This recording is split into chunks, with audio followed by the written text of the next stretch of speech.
Salut à toutes et à tous, c'est un plaisir de vous retrouver pour notre dernier jour d'activité physique tous ensemble. Mais surtout, n'oubliez pas, il ne faut pas s'arrêter là. Le sport, c'est important d'en faire tous les jours pour être en super forme. Et c'est pour ça qu'avec On se bouge ensemble, avec l'équipe de France, on va encore vous faire du sport aujourd'hui. Je suis avec David Smetanine, vous vous souvenez, ce champion paralympique de natation. Bonjour David. Bonjour Fanny. Tu vas bien? Ça va? Alors, on va maintenant s'intéresser aux cérémonies d'ouverture, puisque avant la compétition, on a toujours des cérémonies d'ouverture. Et on va regarder une vidéo qui va nous présenter un petit peu ces cérémonies. Et après, tu nous donneras ton point de vue, toi qui les as vécues. C'est parti.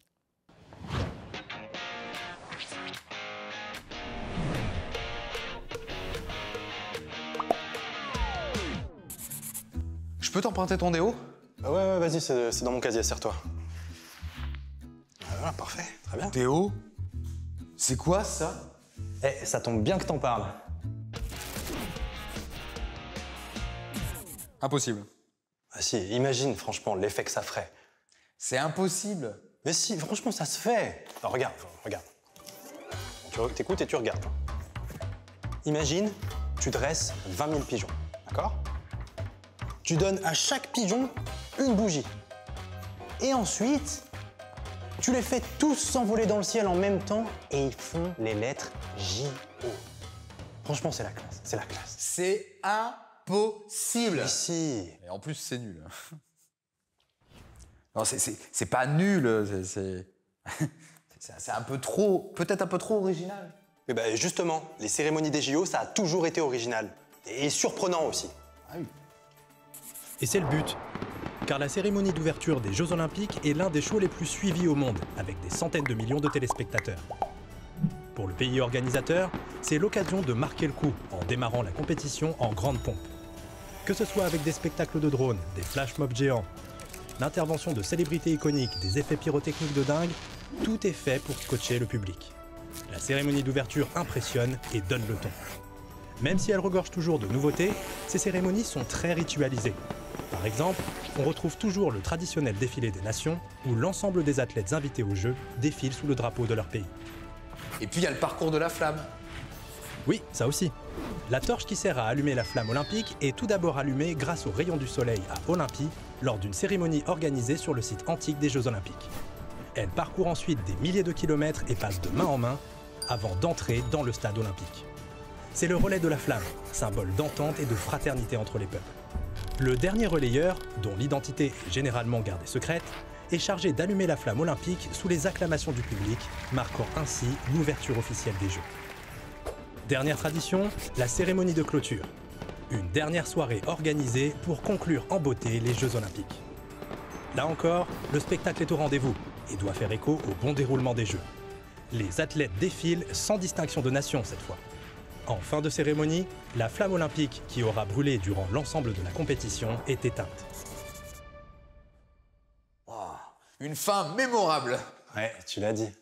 Et imagine si en plus, t'as 200 000 pigeons qui s'envolent en même temps et qui... Eh mais tu vas où? J'ai pas fini. Arrête avec tes pigeons là.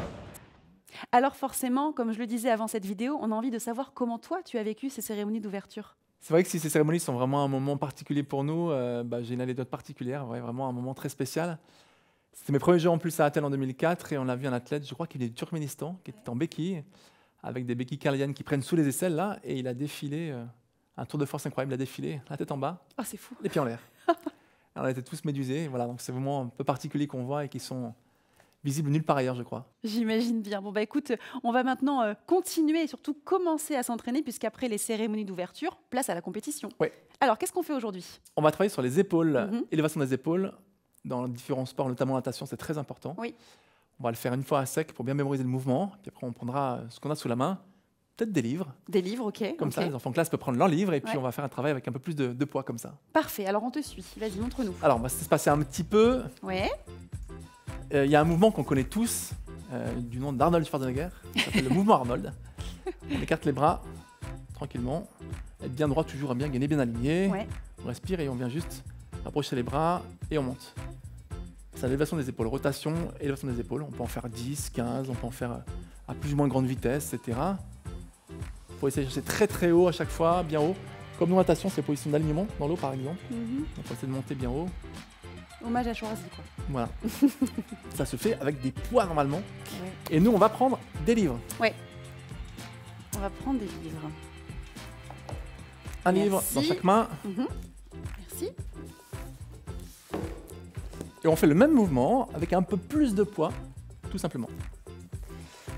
On prend chacun un petit livre ou un gros livre, ça dépend de la force qu'on a, Et de la Et on va motivation faire- du jour. et de la motivation du jour. Et on va faire la même chose. Donc on se met en position comme tout à l'heure. On monte, on descend. Voilà. C'est un petit poids léger, mais qui permet de pouvoir avoir une contrainte musculaire en plus.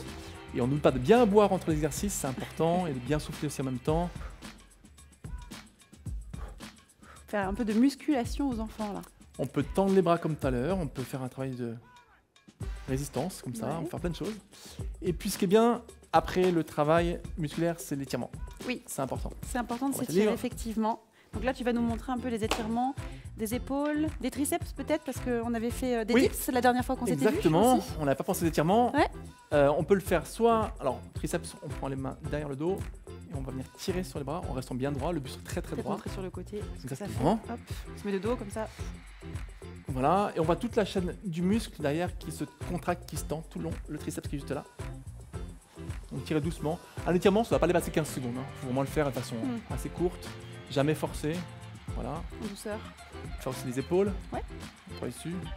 On va chercher sur l'épaule, doucement. Et puis on tire jusqu'à ce qu'on sent qu'il y a un bon étirement dessus. Pas arracher le bras, ça sert à rien. C'est toujours en douceur un étirement, de toute façon, c'est important. Oui. Et quand on tire, on souffle en même temps. Un bras, l'autre bras, bien entendu. Ok. Et pour finir, important, la nuque. Ouais, Le très cou, la important. tête, etc. qui travaille tout le temps. On se tient bien, on fait attention. On va venir incliner la tête légèrement à droite, on le fera après à gauche. Alors pour les enfants, ça sera l'inverse, à gauche et à droite. Et oui, en miroir. Et une fois qu'on est bien placé, on vient avec la main délicatement activer une légère pression, sur la tête. Et on doit sentir que sur toute la partie de l'épaule, donc vraiment le bas du cou, le long de la clavicule, le haut de l'épaule, il y a une tension qui se met en place. On peut le faire de l'autre côté doucement aussi, on pose la tête. On vient avec la main, accompagne doucement pour retirer le cou. Et c'est important quand on est beaucoup au bureau en plus, sur les chaises, les enfants, d'étirer bien la nuque. Prendre des bonnes habitudes, des bonnes postures, etc. Et C'est de sûr. faire un travail d'étirement derrière, Ouais. c'est important, l'assouplissement, etc. Mais aussi, ça permet de pouvoir décontracter le muscle. Tout à fait. Une fois qu'il a été bien chauffé, on Mm. n'étire jamais un muscle à froid, c'est pas bon. Sinon, on peut risquer une blessure. Ouais, c'est Voilà. très important de le dire. Et ben, merci encore, Avec plaisir. David, pour cette session de sport, de musculation, d'étirement. Merci à vous d'avoir été avec nous durant toute cette semaine pour parler de l'olympisme et du paralympisme. À très bientôt sur Sport en France.